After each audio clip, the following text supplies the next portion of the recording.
All right. Good morning, good afternoon, and good evening, depending on where you are at in the world at this time. My name's Anthony Ray, and this is our monthly live stream here with our firm here on the Ray Law International channel. And we're going to be doing these live streams monthly um, to answer your immigration questions. I do not have a particular agenda made out for today.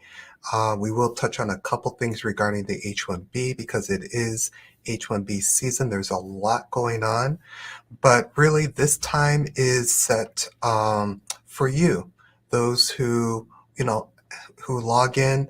If you have questions, feel free to post or let us know what questions are on your mind. It doesn't have to be with H-1Bs only. It could be on other areas of immigration.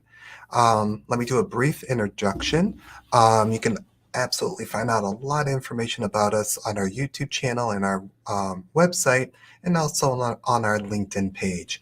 However, Ray Law International is a immigration law firm, boutique immigration law firm.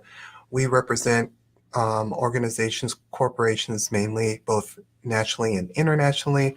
We also represent some family-based clients as well. We do a lot of H-1Bs, E-visas, TNs, L visas, and that keeps us busy, throughout the year. And as long as the economy is going very well, we see the volumes to stay very high and moving forward with a lot of our clients. But as with anyone who's familiar with immigration, our greatest challenge is the USCIS and the State Department as they continue to change the rules every year. So that's why it's very important to stay in touch with your immigration attorney so that you know exactly, what those changes are and how it will impact you and impact your case. Um, Immigration is not simply just filling out a form. There's so many requirements depending on which category you're in and what you're filing. So while we wait for other people to get connected, I am going to first just briefly talk about H-1B cap season. That's what's going on right now. If you're not familiar with H-1B cap, basically the government a couple years ago changed the system to a registration lottery. What does that mean? That means you don't have to put the full application and petition together and then file it with the USCIS. Back in the day, there used to be semis just lined up in front of the USCIS service centers, dropping off, tens of thousands of H-1B, completed H-1B petitions. And us attorneys would spend hours and hours, going through, making sure everything is correct and making sure that, you know, it gets filed and would not get rejected. So a few years ago, the USCIS changed everything to a H-1B registration lottery system. For those of our clients that are going through us, we give a breakdown of what that process looks like. There is, just simply put, basically, you only need to have the person's travel document or passport. So it simplifies the process. Everything is done electronically. Everyone registers online. The period for registration is from I believe March 6th to March 22nd. And we are coming up on the 22nd this Friday. So if you're still interested in getting a candidate registered for the H-1B cap registration, now is the time to do it. And as I mentioned, a lot of our challenges is the USCIS. Well, the system to get everyone registered has been very quirky, or, there's been a lot of misfires, such as, people will put the information in and then it will disappear. There's, a lot of immigration attorneys are talking about how to resolve that issue. One is just log out, log back in. Sometimes that corrects it. Sometimes you have to refresh your screen. Other times you have to email support at USCIS to get them to do something on their end so that you're able to view the information that you have. But simply put, the process is the company will set up an organization account, and then they will add the law firm in, and then the lawyer will go ahead and register the applicant, pay the fee, and then once it's paid, it's submitted, and you're in the H-1B lottery. That's it. And you have to wait until the 22nd. The good thing about this process is you really don't have to wait too long. Usually about the beginning of next week, usually by the beginning of the following week, on that Monday, Tuesday, or Wednesday, the computer will start generating and, spitting out who got selected, who got selected, and, who is eligible to move on to the next stage.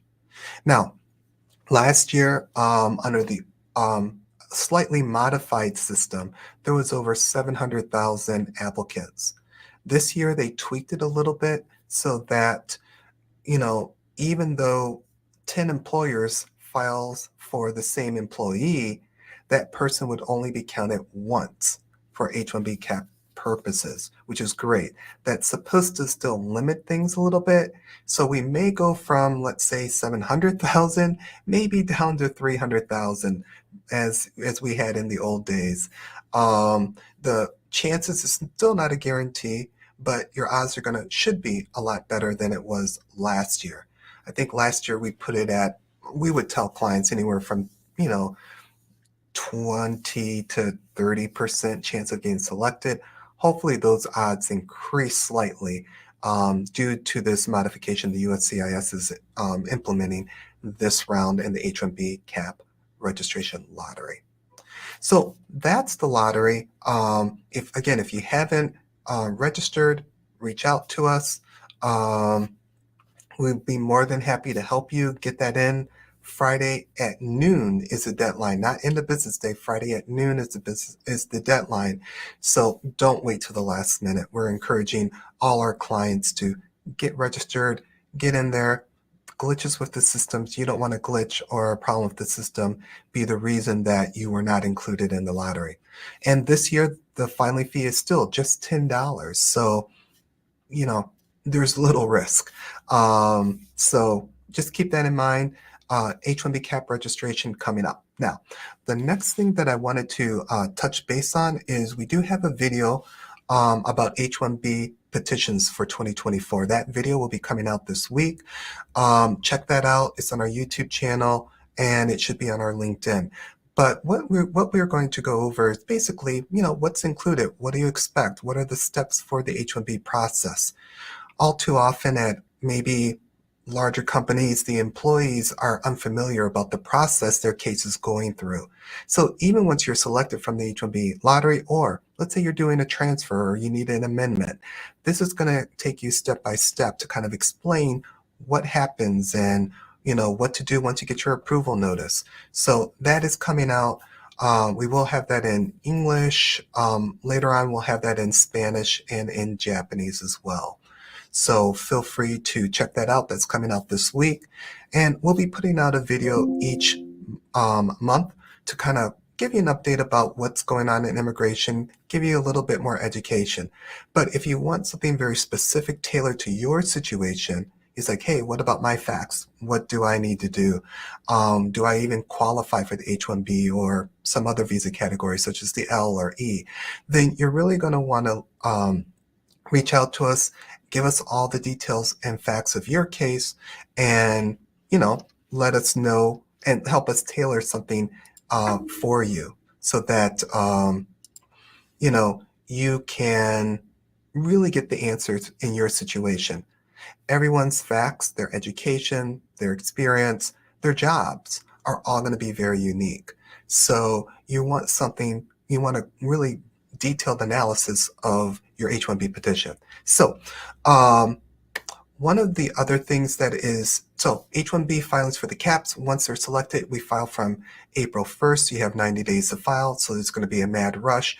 Go ahead and make sure that you get everything in on time so that we can file your H-1B petition as soon as possible. Hopefully I'm not breaking up a little bit. Hopefully, how's our connection out there? Hopefully not lagging. Let me know if it's lagging at all. Okay. All right. So the other thing I wanted to mention that's changing in immigration is the filing fees. There's a huge rush right now for everyone to get into the um, file their cases with the USCIS prior to April 1st. The last date to file is going to be March 29th, which is Friday. So in that situation, what you're going to want to do is see if your attorney has time. If they don't, find another attorney that can get your case filed before the 29th. The filing fees for most of the cases will go up, especially employment-based. Please note with the employment-based, a lot of the cases, they're now requiring an asylum fee, which could be 300 or 600 additional dollars. So this is something new. They're really trying to offset the expense and costs of all the asylum filers. Um, I don't know, I think there's well over 1 million people now, plus several hundred at the border. 100,000, excuse me, several hundred thousand still at the border. So because of that, it's costing the government a lot. So what they're trying to do is get the U.S., in this case, the employers to pay for part of that expense. It would make sense, from my point of view, instead of taxing employers with an additional fee, would be to just let these asylum seekers just get their work permits immediately when they come in the U.S. They've got to work anyway. Anyways, everyone knows they're working. So I think it would make more sense. And plus, they do want to work. These are individuals that don't want to just sit around and do nothing or get handouts. They're willing, able people ready to work. So I think the USCIS would have been better served of just giving people work permits instead of tacking on another filing fee or tax, whatever you call it, to employers. So be mindful of that from April 1st. Not just the regular fees are going up, but there are new additional fees that you need to be aware of. So that's the asylum fee. And don't be misled. People say, well, I'm filing an H-1B or an I-140 immigrant petition. Why do I need an asylum? This is an asylum. Again, they're trying to get the money from the employers. In this case, those employers who are filing for immigrants to go ahead and pay for other immigrants and other services instead of just giving asylum seekers immediate work permits like they do in other countries such as Canada, which I think is fabulous. So filing fees are going up. What I'll do is let me share my screen if I can, and we'll just take a look at some of those filing fees and what they're going to look like. This is all on the USCIS website. So let me see if I can get this to work for us. Here, there we go. All right, let's add this. Here we go. All right, so just going over some of the fees. This is all on the website.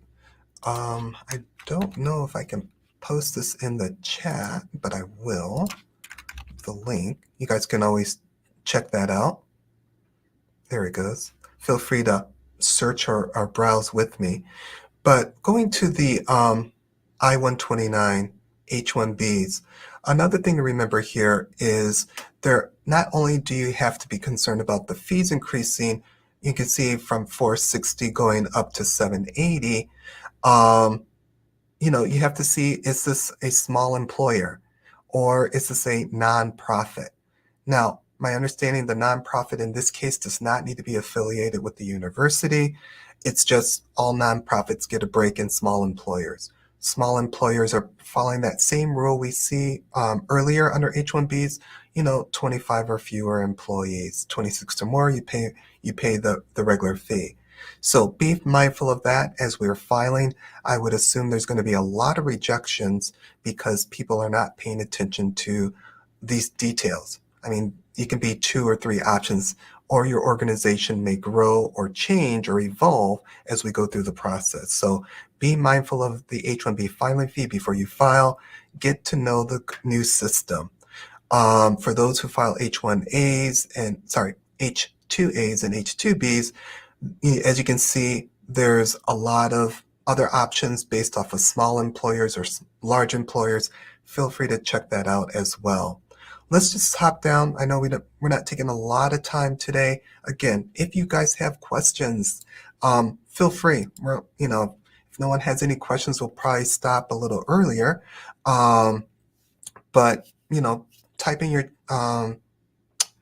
type in your question in the chat. Let me know what you're thinking, or maybe there's something you want to learn about or know about for our next live stream. Also, we do O visas as well. You can see a lot of the O visa filing fees are really jumping up, 129% for filing an O visa from March 1st. Sorry, from April 1st. So be mindful of that. We're going to go down to the I-140s real briefly. Here we go. Now, the I-140 is interesting right here. We see it's just a $15 increase, but remember there's going to be that asylum fee that's going to be added on as well. So don't be misled by that. Also, if you don't know already, the premium processing fees have already increased since February 2026. Be mindful of that. They've increased for all categories. Right now, it's $2,805 for the majority of the filers. There are exceptions for religious workers and H-2Bs and a few others.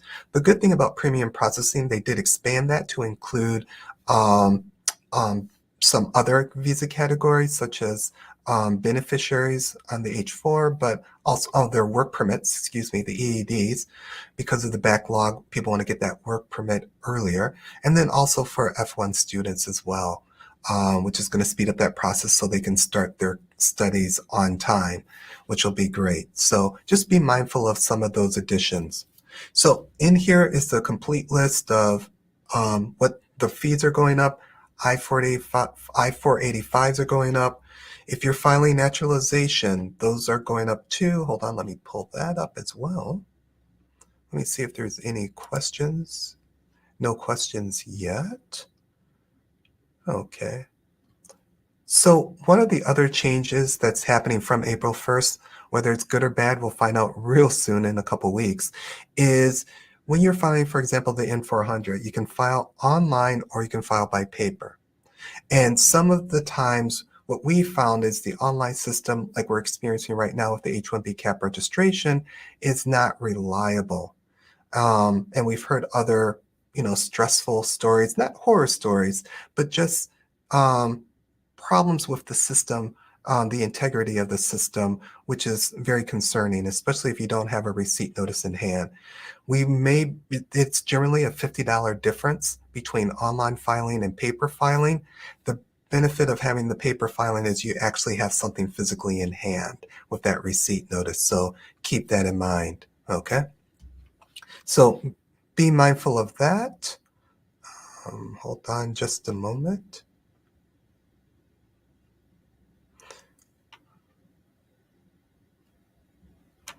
Let's see. And I don't have my Spanish speaker online. So what I'm going to do is, what we'll do is I'll respond to the Spanish ones later with my staff.